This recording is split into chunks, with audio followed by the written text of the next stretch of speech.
7 people or so since Sunday night. We did four yesterday, and I'll have 2 or 3 today, so it'll be 7 or 8 at least. We need to make sure we got 30 or more on tonight, so make sure you guys get on. Like, don't make excuses about why you can't get on. Get on, get your camera on, be the example that you need, that your team needs for the training. And watch how your team starts to show up when you start to show up for your team first before you have a team. I'm just telling you guys how it works. So we'll jump into, there you go. Looks like YouTube's working now. All right, perfect. So we're going to jump into a policy this morning, guys. I'm going to share my screen, let you guys pick a policy that you all want to watch, or not watch, but look at. Anybody see one? First person to unmute themselves, unless they're in my house. Don't unmute yourself if you're in my house, just tell me. But Gerber Life. This one? The big one. The big one. You're not even looking at this screen. I will do Gerber Life. I just happened to be on one when you said that. So, all right. So we'll look at Gerber Life. How many of you guys have Gerber Life, or know somebody that has a Gerber life insurance policy? Just put me in the Zoom chat if you do. Anybody have one at all? We got to talk about one yesterday with a client. That was exciting. So Gerber Life. Gerber Life is a whole life policy, guys. Literally, anytime you see a Gerber policy, it's 100% of the time going to be a whole life insurance policy. So they're almost always $15,000 policies for the kids, and then $30,000 policies once they hit 21. And then let's see. So we'll kind of go through this thing real quick. So it says it's a whole life insurance policy. Just said that to you guys. So annual premium, it's $90 a year for $15,000 in coverage. And then the total right here is at the age of 65, they have $30,000 in coverage for the same price, with a surrender value of $14,000, excuse me, at the age of 65. Okay. So all in all, this is why people buy this for their kids, right? Because they're told that it's going to be life insurance, it's going to last forever, and they're going to have a little bit of cash value built up. And who doesn't want to protect their kids and also have a cash account for their kids, right? But what we don't know, or we don't know what we don't know, right? And our job is to explain this to them. And so when you hop on these little guys, let's see. So the cash or loan value of the policy. All right. So let's see, if after 10 years, guys, they only have $785 inside of this. Okay. So it's $785 inside of the cash account that they have. Let's see, calculator. I put a T at the end. It's all right. We figure it out. So if you did, what was it? $90 a year, right? Times 10 years. So 900,000. Okay. So they'd have $900,000. Dude, I'm falling apart this morning. They'd have $900 right there. So now that they would have a little bit more than this, obviously there's a cost of insurance and stuff like that. There's a little bit of compounding effect in here. It's going to grow a little bit because it's quote unquote an investment from the agent, right? That's what they're telling us. It's not. We know that, guys. So there's a deferment on cash value policies where they can delay paying the cash value for up to 6 months from the date that the surrender is requested. So say you wanted to let's say you wanted to draw money out of your cash account here that you have. You're gonna they have up to 6 months to give you money. Does it make sense? So if you went, like, if you, Josh, called Gerber yesterday and you're like, hey, I want to take my money out of this, they have up to 6 months to give you the money. So they can just hold on to it just for fun, right? So they can just hold on to this just because they want to. So the loan provision, any outstanding indebtedness will be deducted from the policy proceeds if somebody passed away. My dogs are going crazy right now, guys. I'm sorry. The loan, so if you pull money out of this, you have an 8% interest rate that you got to pay back, and it goes to the insurance company. Okay. The deferment, they can delay the making of the loan for up to 6 months, which we already talked about that. So guys, this is this is not something you're going to beat on price. Okay. You just have to understand how this works. So if I'm sitting down with a client and they've got a Gerber policy, I just ask them if $30,000 is going to be enough life insurance for them to have for the rest of their life. And they pretty generally always say no. Right. So yesterday, actually, we were on an appointment with somebody who had that, and I showed them, or I don't know if we showed them or not, but let me see, what is it? Compounding. So with a compounding interest calculator, Cassie, what was the total that they had in the policy? Like $2,000? Okay. So they had about $2,000. I think it was a little bit more than that he could take out. Guys, if he put $0 into this thing, never put another penny in this ever, and gave it 21, so 46 years, or no, we just did 40 years to grow until he's 61, at a 10% rate of return, which is below market average, guys, he would have $90,000 when he goes to retire in an IRA, not in a whole life insurance policy. His cash value was never going to be more than like 20 grand or something like that, I think is what it was. And so the question when you're meeting with a client is, you know, hey, Mr. and Mrs. Client, do you want to have $2,000 at the, or sorry, like 15, 20 grand at the end of this? Or would you rather have 90 grand? Well, I'd rather have 90. Okay, great. Let's get this set up then. We're going to help you close that out. We'll get you covered with a proper amount of life insurance, guys. Most people understand that 30 grand is not enough life insurance coverage. You generally aren't going to have to convince somebody that they need more than $30,000 in life insurance. Does that make sense? So when you're meeting with them, you're not trying to sell on value. I think a lot of times we run into we get on appointments. I don't know if you guys are like me at all, but when I started, I would get on appointments and be like, oh, their term is cheaper. I'm not gonna be able to beat it, right? Or their life insurance is cheaper. I'm not gonna be able to beat it. But if they understand the value and the purpose of the life insurance, usually they don't have enough. And our price is about the same for way more coverage. So they're paying the same. We have to explain the value, right? Price is only an issue in the absence of value. So if you demonstrate a high amount of value in the financial planning that we can do for that person, all of a sudden the price isn't much of an issue anymore, right? So we have to make sure we're good at doing that, guys. So, all right, the other thing I wanted to go over this morning was how to fill out an IBA. So I'm going to go quick through it. I know some of you guys, most of you know how to do it, but some of you guys are starting to get on some stuff by yourself. So I just want to make sure you all are ready to fill it out. Can you guys see my screen again? Yep, I see it.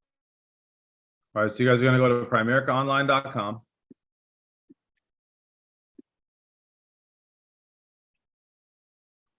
This will make you log in, so hang on.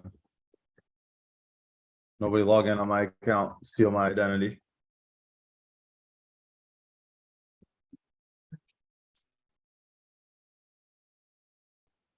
All right, so you guys should go in here and practice this one. You guys should go in and practice one today. But you go to IBA. So again, IBA right here. It's going to look like this. If you click on start a practice application and then click on new contact, you can go through all of this. So let's say they live in Michigan. You're going to put them to me here. If you're going to put them to somebody else, you got to change this and put that person's rep ID number there. That's fine. Then they're going to put their first name and last name, their birthday. Oh, they're too old. I put them born in 11/11. Well, they're too young now. 2000, whatever. Okay. This question's asking if you're doing this via Zoom. This question is asking if they currently have a job. It doesn't really affect it doesn't at all affect them getting a license, but it does affect a portion of the questions.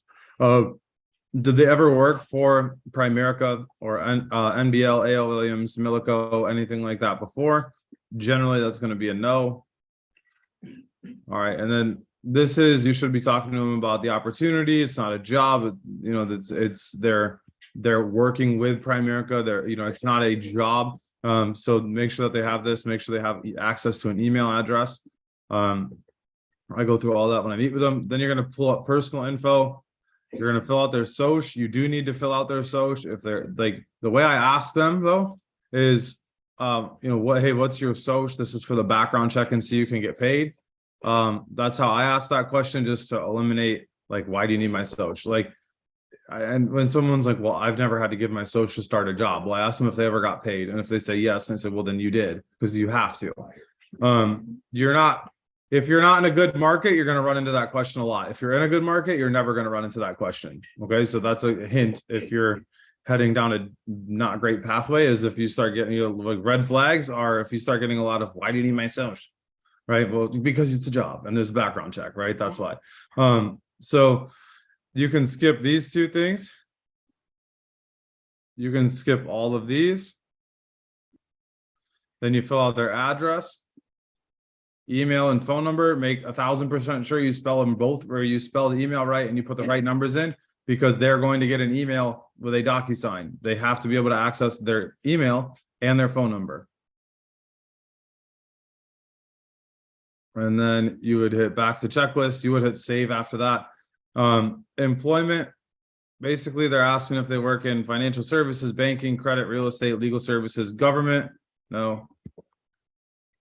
In each state, there's a different set of 3 questions here. Do you work at a funeral home, health benefits plan, or auto sales? So we're just gonna go ahead and say no to all these for Michigan. Are they finding investors? Basically, because Primerica is trying to figure out if they're selling away. Do they distribute products through multi-level marketing? Why do they ask that question? Because you can't recruit people to a different business when you're in Primerica. Okay, it's just not, you're not allowed to do that. And then qualification. So these are all the financial questions, or no, these aren't the financial questions. Sorry, these are the criminal questions. So any felonies, any misdemeanors, anything like that. Professional licenses denied. These are all the financial ones that have tax liens against them, bankruptcy, anything like that. Military information, veteran, active, DOD. Or no military. Do they have any insurance, investment, or real estate licenses? No. And then you are right into the payment once you finish filling out the rest of the stuff. Then you fill out the payment information. You send them a DocuSign. They sign it. You get a rep ID number for them, and you get them logged into everything. All right. Does that make sense, guys, on how to get through that IBA? I know I went really quickly. It's recorded. You can go watch the YouTube video again if you need to get through everything. Guys, don't cause the problem before it happens, right? Don't sit here and become a professional at getting into the IBAs, a professional at getting into life insurance policies, a professional at doing FNAs, but never having anybody to talk to.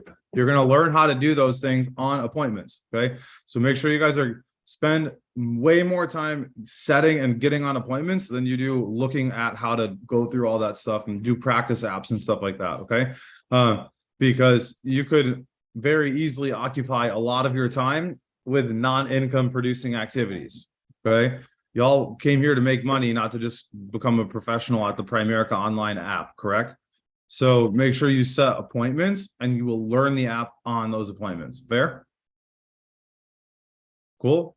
Awesome. All right. Hey, if you're full-time, stick around. If you're not, you guys can hop off. If you want to, we're going to go through the docs and some accountability for you all. So we'll see if everybody filled out their docs this morning. So y'all can stay on if you want to see how the accountability works. If not, y'all can get off. Oh, what's up? Larissa, go ahead. You're going to mute yourself and ask while I look this up real quick, or while I get on this. Hi, good morning. Wow. When a person follows through on the DocuSign on your own end, on like my end, what would I be seeing? How would I know that they signed it? It comes back to you and it says submit. It's going to be right there on my yeah, you get a form. green check. Yeah, don't send a DocuSign and get off the Zoom call. Like, stay on the Zoom call with them. Okay. So stay on the Zoom call with them and make sure you make sure you're just talking to them while they're going through that. And then last week, one day, I forget what day, I think it was Thursday. I did like, hey, I got the IBA filled out. What do I do next? Where like we sent them links and we talked about orientation and stuff like that. So guys, orientations for the week, by the way, are Wednesday at 2 p.m. And Friday at 6, I think. Hang on. Let me look at my calendar. 1 second. I'm sorry. Okay, tomorrow at 2 o'clock and Friday at 6 p.m. All right, so those are the next two sets of orientations. Lisa, does that answer your question though? Yes, I believe so. Thank you. All right, cool. So let's see, we got a couple minutes. So for those of you that are not full-time, this is the first time you've probably ever seen this.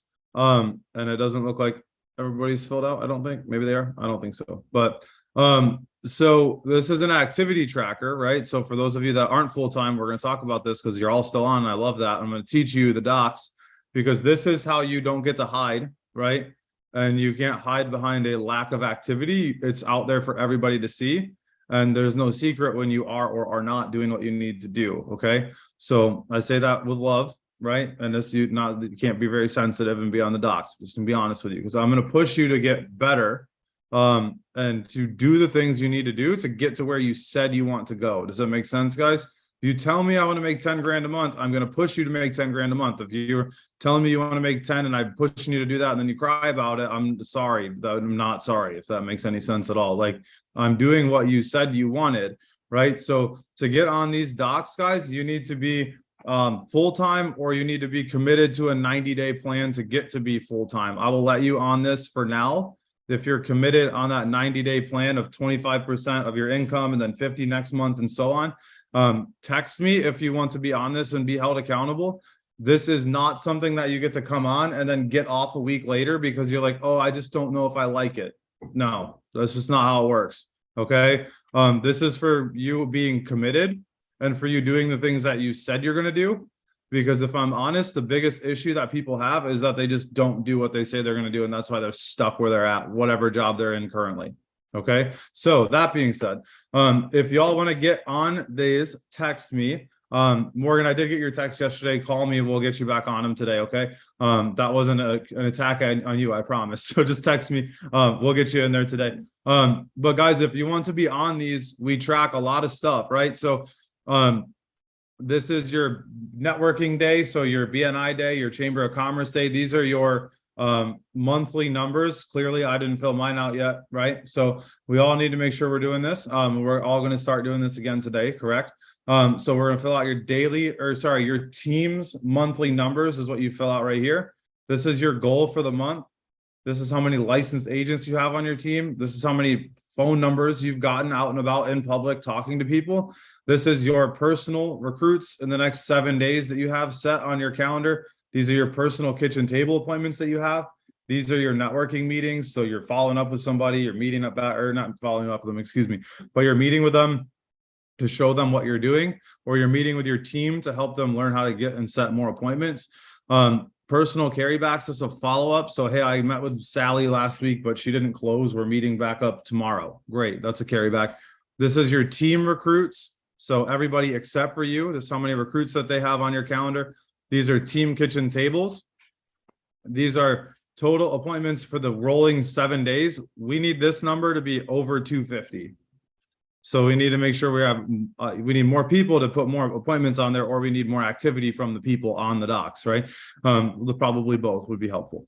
So then over here, guys, we have appointments scheduled. This is the part I filled out yesterday. I was like, I know I filled this out yesterday. I just forgot the other side. My bad. Anyway, so this is how many appointments you've have been scheduled over the course of the month. This is how many you have completed. This is how many recruits that you have personally sat on and closed. This is how many life insurance policies you have personally sat on and closed. This is how many investments just investments, excuse me, that you've closed. And this is how many PLPPs or home and auto that you've done. So obviously everybody has not filled this out, myself included. So we will make sure we get on those tomorrow and we do the accountability there. But guys, if you want to be held accountable to being full-time in the next 90 days, text me and we're going to have a conversation. Just because you text me doesn't mean I'm going to put you on there. Does it make sense? I will not put you on there if you text me, but I will not put you on there just because you text me, but that is the starting point. If you want to be like maybe getting on that or talking about, hey, I want to be full-time, text me, guys, and we'll do it. Okay. We'll get you started there and we'll get you working towards that. But guys, have a great day. We have training tonight at 7 o'clock. Every one of you bring one person and we shatter our team attendance record for the last 6 months. Every one of you guys just bring one person to training. That's it. That is not hard. If every one of you guys brings one person tonight to training, and we have over 35 people on training. Because there'll be other people that just show up because they know they need to, guys.